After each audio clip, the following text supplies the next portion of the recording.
place a rolled towel under that distal end of the femur. There you go. So we're going to put that rolled towel up there. Good. So this is kind of the tricky one. So right here, if my foot goes in, and I'm going to say, come here, okay, okay. So if I go like this, what motion is that of the hip? External rotation. It's the opposite of where my foot's going. That's going to mess somebody up. Okay? So think about it. So what's this? What's happening at my hip when my foot goes out? Internal rotation. Okay, so let's look at that again. So here's your neutral. My foot's going towards midline, right? But what's happening at my hip? External rotation, opposite of what my foot's doing. Same thing. Good, I'm here. Internal rotation, my foot's going away from the line. Okay, so that's what we are measuring here. So this is our starting position, our norm 0 to 45. The axis is on the anterior aspect of the patella, so I have my patella, then the anterior side. So my stationary arm is perpendicular to the floor in line with the tibia in this instance. Good, good. So I start like this, perpendicular to the floor in line with the tibia, and then I will have my patient go ahead and good, bring your foot out here as far as you can for me. Good. My stationary arm stays perpendicular to the floor. Good, my movable arm is in line with that patella.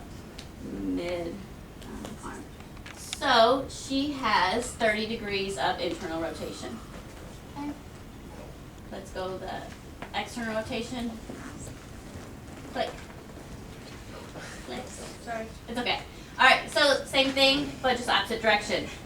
Your axis is in the middle of patella. You're perpendicular to the floor in line with that tibia. Good. And then you go ahead and have your patient go ahead and come in here with, go as far as you can. Great. I make sure I'm back aligned.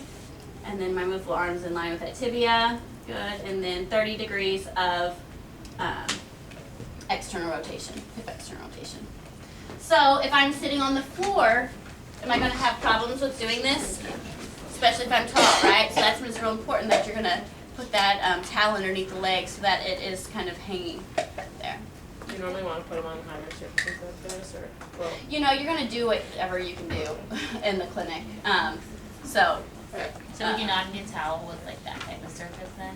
what? Like you wouldn't need a towel type of I still would, because you can see how her femur's kind of in this position versus straight in that plane of motion. Yeah. And that's another thing I was thinking about when I was driving down here, that whenever your axis should be in one of the planes, right? So it should be up and down, across, or what's the other one?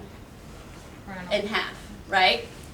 So it should be here, or on top or below, right? There should never be, so if I'm putting her planes, think of our pictures. Here's my plane of motion, here's my plane of motion, here's my plane of motion. Should my goniometer really ever be here? You should always be in one of your pure planes of motions, especially whenever, like in these, we're perfect patients and bodies. When you're learning it, really think of that whenever you're putting your axis, instead of being like here, right? You're in those strict planes of motions for your axis. Think very rigid.